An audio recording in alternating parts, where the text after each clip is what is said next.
POC pisangnya setelah usia kurang lebih 1 bulan. Nah, bagaimana cara pembuatannya? Ikuti terus video ini sampai akhir. Halo Sobat Ladineko Farm, jumpa lagi bersama Ladineko Farm Channel. Channel berbagi tips berkebun di rumah, mudah dan murah ala Ladineko Farm. Pada kesempatan kali ini kita akan berbagi tips gimana caranya bikin pupuk organik yang tinggi kalium dan fosfor. Dan ini spesial pupuk organik untuk fase generatif atau fase pembuahan tanaman. Nah, di depan kita ada pupuk pisang ya. Ini pupuk pisang yang sudah pernah kita buat. Ini pisang yang bukan hanya kulit pisang ya, tapi pisang-pisang sisa yang kita masukkan ke dalam galon. Terus kadang kita isi air cucian beras. Nah, ini udah jadi.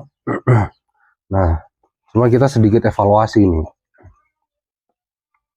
Ternyata si kulit pisang ini dia nggak bisa hancur ya, atau lama sekali, mungkin udah 6 bulan lebih, ternyata nggak hancur-hancur ya. Nah, jadi mungkin yang hancur hanya bagian dalamnya si buah pisang aja, kulit-kulitnya nggak hancur. Nah, ya. Jadi berdasarkan pengalaman ini, kita akan bikin lagi pupuk pisang dengan 2 cara yang berbeda. Yang pertama, kita juga tetap akan menggunakan galon. Jadi kita sudah siapkan galon yang baru. Nah, baru tapi bekas ya. Pupuk ini adalah galon bekas pupuk cairnya. Sekarang kita akan kasih nama si galon ini pertama kali ya, biar nggak lupa ini apa ya. Karena kadang kalau pupuk udah hancur, kita nggak bisa bedain lagi.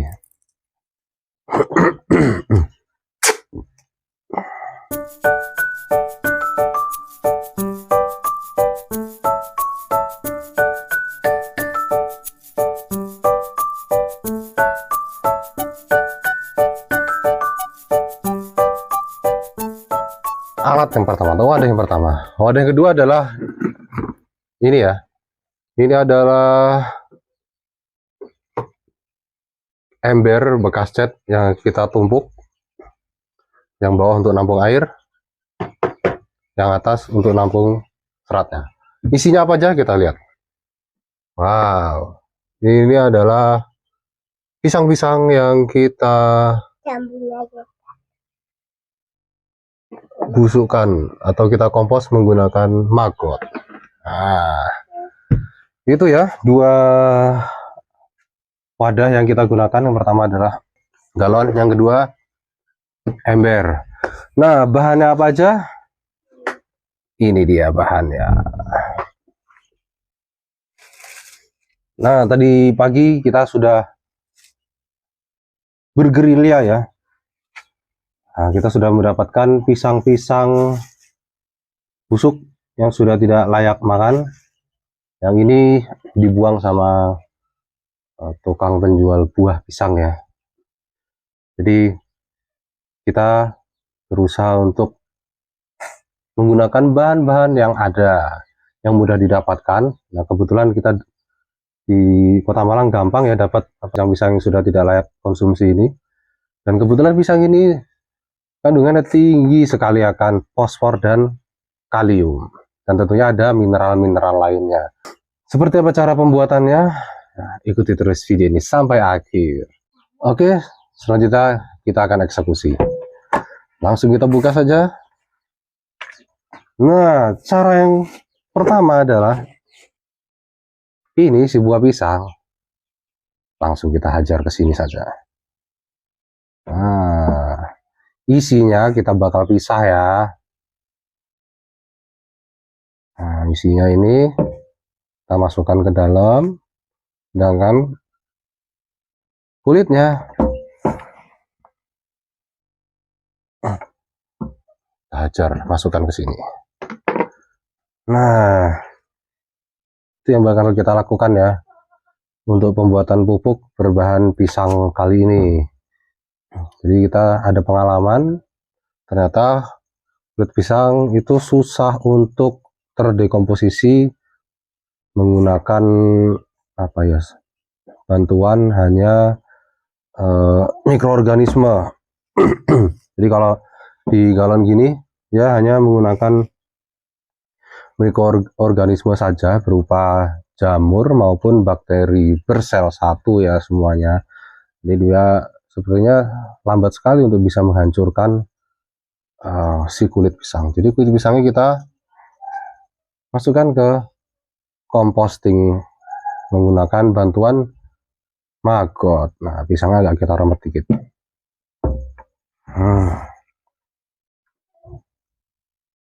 Di video kali ini kita juga mengucapkan terima kasih ya buat Sobat Ladin Eco-Farm semua yang sudah turut menjaga kelestarian bumi dengan cara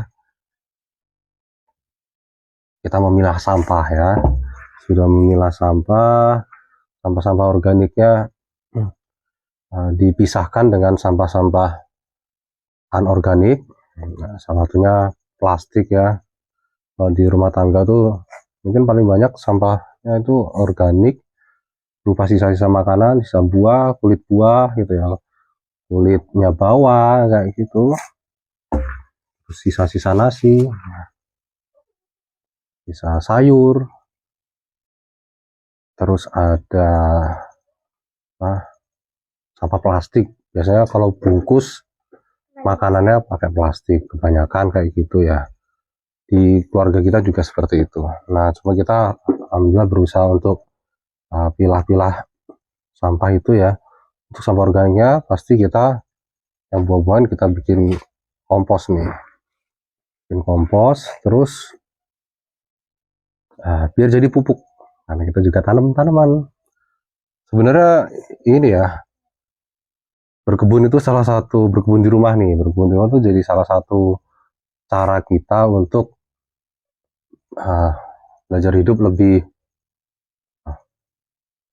sehat gitu ya, lebih sehat. Karena si tanaman itu dia menghasilkan oksigen, tentu jadi udara kita jadi lebih segar, lebih bersih. Dia menyaring udara-udara kotor, bahkan termasuk logam ya, logam berat yang melayang di udara itu juga sebagian bisa terserap oleh tanaman. Pohonnya bisa menghasilkan buah yang bisa kita konsumsi, dan itu lebih terjamin kualitasnya karena memang kita yang kontrol sendiri di rumah. Iya. Terus kemudian karena berkebun itu, bercocok tanam itu, apalagi tanam buah itu juga perlu dipupuk supaya tanamannya bisa berbuah maksimal. Jadi mau nggak mau kita harus ngasih pupuk. Nah, ngasih pupuk itu kalau teman-teman pakai pupuk pabrikan praktis sih, tapi keluar biaya ya, keluar uang. Terus ya pupuk pabrikan itu ada kelemahannya, salah satunya pemakaian jangka panjang bisa merusak tanah. Nah, kalau pupuk organik insya Allah relatif lebih aman buat tanah karena bahannya alami. Nah, supaya pengeluaran kita nggak bertambah karena harus beli pupuk, ya kita bikin sendiri pupuk organik. Karena kita bikin pupuk, semua bahan organik kita komposin ya, nggak kita buang lagi ke tempat sampah, nggak kita apa ya, lepas tangan ya. Bahasanya tuh kadang orang itu, aku kan udah bayar sampah, udah bayar iuran sampah. Tuh kadang orang ya, ngapain sih harus diatur-atur, aku kan udah bayar sampahnya kayak gitu. Jadi terserah gue dong yang buang, nanti kan udah ada orangnya sendiri yang milah-milahin sampah. Nah, perlu kalian tahu ya Sobat Ladin Eco-Farm, tidak semua tempat sampah itu punya tenaga pemilah sampah. Jadi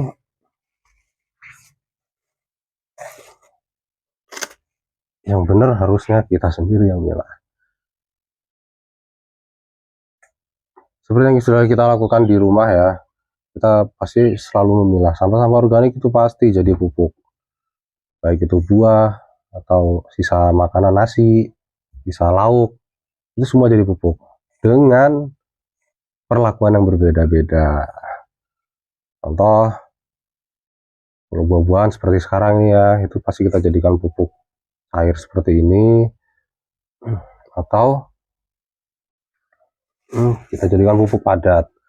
Terus untuk kulit ayam atau tulang-tulang ayam, sisa-sisa jeroan ayam,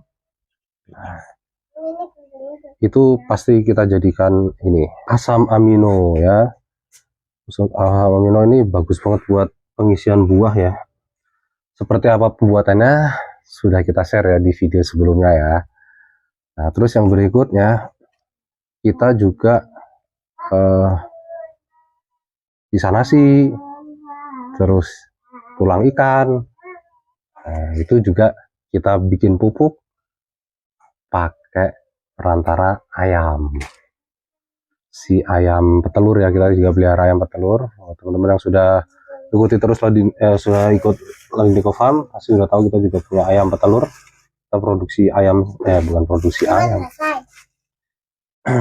Kita dibantu sama ayam petelur untuk mengkomposkan sisa nasi dan tulang-tulang ikan ataupun sisa lauk lainnya ya, sisa sayur lainnya juga.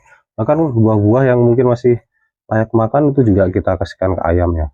Kulit-kulit buah juga kadang kita kasih ayam. Nah, jadi karena kita udah baik sama ayam, kasih makanan yang sehat-sehat ya. Nah, si ayamnya ternyata terima kasih sama kita. Dibikinilah kita telur. Nah, alhamdulillah. Jadi kita bisa panen telur ayam sendiri di rumah. Sebenarnya bercocok tanam, berkebun di rumah adalah jalan ninja Ladiniko Farm untuk bumi yang lebih lestari. Seperti Ladiniko Farm ketahui ya, jadi berdasarkan data yang dirilis sama KLHK, Kementerian Lingkungan Hidup dan Kehutanan, sebagian besar atau komposisi sampah di Indonesia itu ternyata lebih dari 60% itu adalah sampah organik. Sampah organik itu apa? Buah, terus makanan, sisa makanan, ya, termasuk roti-rotian itu ya, roti, lauk-laukan, nah, daun-daunan, sayur, itu semua adalah sampah organik. Ternyata sebagian besar itu sampahnya. Artinya apa? Yang perlu kita evaluasi adalah kita sendiri masing-masing. Pertama, gimana cara kita makan? Masih suka nyisain makanan apa enggak? Terus sisa makanannya diapain kalau sisa? Dibuang. Nah, kalau dibuang gitu aja, itu makin banyaklah sampah kita. Di Ladiniko Farm, sisa semua makanan insya Allah dihancurkan sama itu si ayam tuh. Yang masih bisa dikonsumsi, bukan dikonsumsi, yang masih bisa dimakan ayam, pasti kita kasihkan ke ayam. Tapi kalau yang nggak bisa, pasti kita bikin pupuk. Itu ya di di rumah Ladiniko Farm kita berusaha untuk mengurangi sampah organik yang kita buang keluar dari rumah kita, karena emang masih bisa dimanfaatkan untuk amunisi berkebun di rumah. Jadi insya Allah 60% sampah organik yang ada di datanya KLHK itu insya Allah bukan dari rumah kita ya. Karena di kita hanya buang sampah yang memang nggak bisa kita olah. Contohnya ya plastik-plastik bekas yang kotor-kotor ya. Bahkan plastik pun kita masih manfaatkan ya. plastik-plastik belanjaan yang memang susah kita hindari, itu yang masih bagus pasti kita pakai buat bungkus buah. Bungkus buah itu kita gunakan untuk mencegah buah terserang oleh alat buah.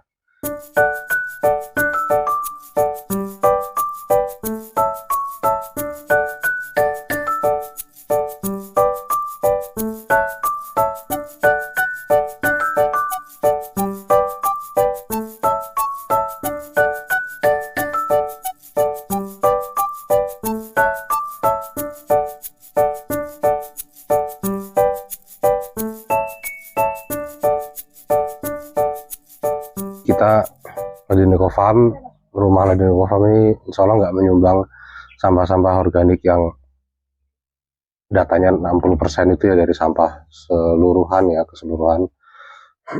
Ya, sampah organik itu sebenarnya ya bagus buat berkebun.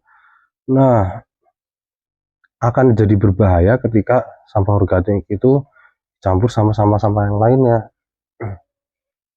Berbahayanya gimana? Pertama, dia jadi sumber bau ya. Nah, kalau dia akhirnya busuk gitu kan, bau deh dari sampah-sampahnya. Tuh, yang secara paling gampang dirasakan kan dari bau. Kalau teman-teman lewati tempat sampah kok bau, ya bau itu munculnya bukan dari sampah plastik ya, tapi ya dari bahan organik, baik itu sisa makanan, buah-buahan atau apa-apa. Nah, di tempat sampah dia akan tercampur dengan macam-macam jamur dan bakteri yang banyak sekali ya, bukan jamur-jamur yang memang kita kehendaki. Jadi ya baunya ya bau yang pembuatan pupuk organik ini, khususnya untuk buah-buahan itu nanti bakal kita kasih dua metode ya. Ada metode yang fermentasi menggunakan jamur dan bakteri fermentasi. Nah, ini akan baunya bau fermentasi, atau gampangnya teman-teman bisa membayangkan baunya tape itu. Terus yang kedua, kita akan menggunakan bantuan maggot. Nah, maggot itu dia mempercepat proses dekomposisinya supaya menjadi bahan organik yang siap. Kita lagi-lagi selalu mengingatkan ya, ayo kelola sampah organik rumah tangga kita masing-masing. Nah, bahayanya yang kedua, sampah organik itu dia dalam proses pembusukannya itu mengeluarkan gas metana ya. Ada yang pernah dengar di Jakarta tuh tempat pembuangan sampahnya di mana? TPA apa itu? Gejamungkur. Oh, Bantar Gebang ya. TPA Bantar Gebang. Nah, pernah dengar kan kejadian di sana meledak kan ya? Meledak kan, terus kebakar gitu. Nah, meledak itu berapa nyawa yang meninggal itu. Nah, itu kan terjadi karena ada akumulasi gas metan. Nah, gas metan itu dari mana? Bahan organik. Bahan organik dia terakumulasi, terus mungkin dalam jumlah yang sangat besar, terus tersulut api, akhirnya meledak lah kayak gitu. Ya, jadi pada ini deh, ada korban jiwa. Lagi kita ajak Sobat Ladiniko Farm untuk kelola sampah organiknya masing-masing. Yang mungkin sudah pakai pupuk organik tapi pupuk organiknya masih beli gitu ya, ayo dong disempetin bikin sendiri.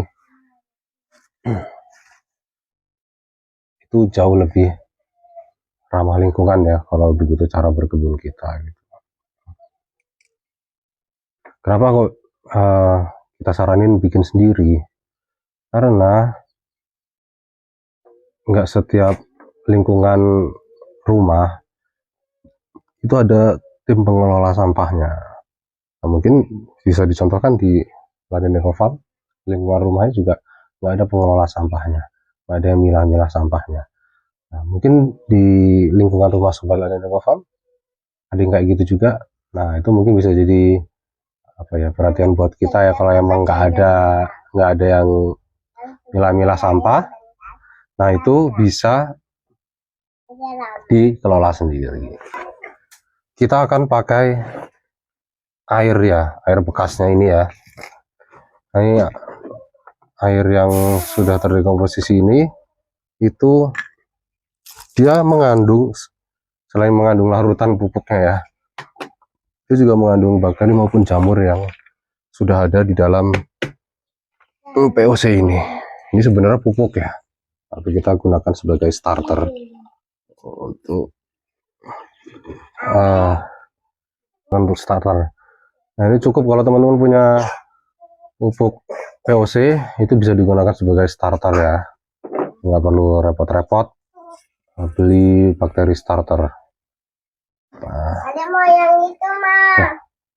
pertanyaannya apakah perlu dikasih gula? Kan banyak ya, di video-video yang lain itu pasti dikasih gula dulu, gula merah atau gula putih. Nah, nggak perlu ya kalau sebenarnya Eco Farm bikin POC dari buah-buahan tuh nggak perlu ya, karena di buah itu sendiri kan, buah kan manis, jadi dia sudah mengandung gula, jadi nggak perlu dikasih gula lagi. Gula itu mahal gitu. Nah, sebenarnya Eco Farm juga bisa pakai HM4 pabrikan ya. HM4 ini isinya adalah bakteri Lactobacillus sp sama jamur Saccharomyces sp. Ini dua bakteri utamanya ya yang digunakan. Jadi sebenarnya ini mudah didapatkan ya, Lactobacillus itu dia bisa kita dapatkan di minuman susu fermentasi, sebut aja mereknya Yakult gitu ya. Nah, terus kalau Saccharomyces ini dia jamur ragi ya, ragi atau tape. Nah, kalau teman-teman bingung, beli aja tape kayak gitu ya, atau ragi kue, itu sama bahannya Saccharomyces. Tapi memang untuk ragi tape itu memang khusus untuk buat makanan ya. Terus Lactobacillus casei yang di Yakult itu juga khusus untuk makanan. Kalau yang ini dia nggak teridentifikasi spesiesnya, tapi satu famili, yaitu Saccharomyces sama Lactobacillus. Teman-teman yang punya boleh dipakai ya, karena kalau di wadahnya ini dia ada bakteri fungsional lainnya, penambat nitrogen, larut fosfat, perombak bahan organik, selulotik, lignotik, nah, termasuk penghasil fitohormon. Jadi nggak ada salahnya kalau teman-teman memang punya ya, nggak maksain harus pakai itu.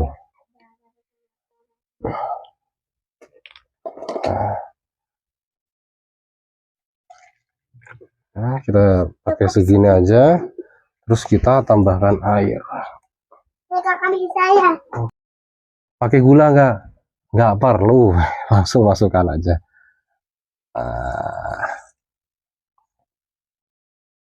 Oke. Nah, setelah kita beri bakteri dan jamur untuk mendekomposisi, langsung kita aduk aja ya, aduk biasa aja. Nah, ini udah cukup, ditaruh di tempat yang teduh, tidak terkena sinar matahari langsung, karena bakteri dan jamur itu sensitif sama sinar matahari. Nah, ini nanti bisa sedikit-sedikit ditambahkan lagi kalau ada sisa-sisa pisang. Terus kemudian Sobat Eco Farm juga bisa tambahkan air cucian beras. Kalau habis cuci beras bisa dimasukkan ke sini. Nanti ya kurang lebih sampai segini lah ya, sampai segini, itu baru setelah kita ganti galon lagi. Dan ini sudah bisa dipakai 2 minggu ya, 2 minggu dari ini sudah bisa dipakai langsung. Nah, ini hasilnya ya, Sobat Eco Farm, POC pisangnya setelah usia kurang lebih 1 bulan ya. Nah, ternyata berhasil ya. Ini bisa jadi bubur ya. Yang kita jadikan POC itu isinya ya, dalamnya pisang, bukan kulitnya. Nah, ini kalau seperti ini nih, nanti bisa ditambahkan atau dicairkan menggunakan air cucian beras ataupun air kelapa, tergantung ketersediaan yang ada di daerah Sobat Lendego Farm masing-masing.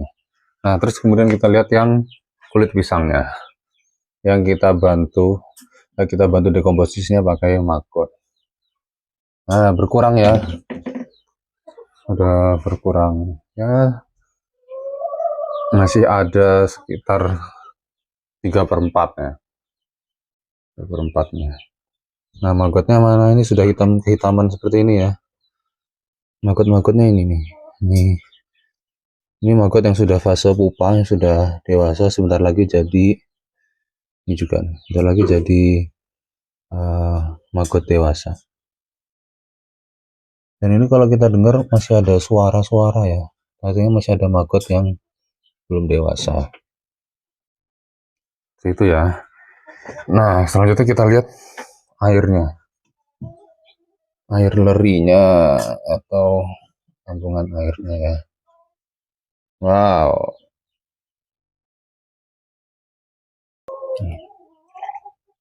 Ini airnya kecoklatan seperti ini ya. Ini sudah bisa langsung digunakan.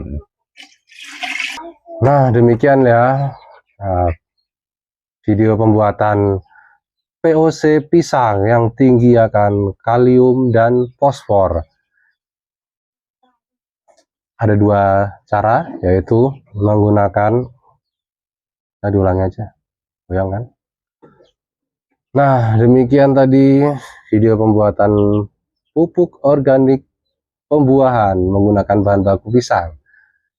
Pupuk ini tinggi kalium dan tinggi fosfor. Kita menggunakan dua metode, menggunakan galon dan menggunakan ember. Terima kasih sudah menonton video ini sampai akhir. Semoga video ini bermanfaat. Sekali lagi terima kasih buat Sobat Lendego Farm yang sudah memilah-milah sampah di rumah, terus kemudian mengolahnya menjadi pupuk organik. Dan terima kasih juga ya teman-teman yang sudah like and subscribe Lendego Farm channel. Jika teman-teman punya pertanyaan ataupun punya pengalaman dalam pembuatan pupuk, silahkan tuliskan pendapatmu di dalam kolom komentar. Dan sampai jumpa lagi di video berikutnya. Bye.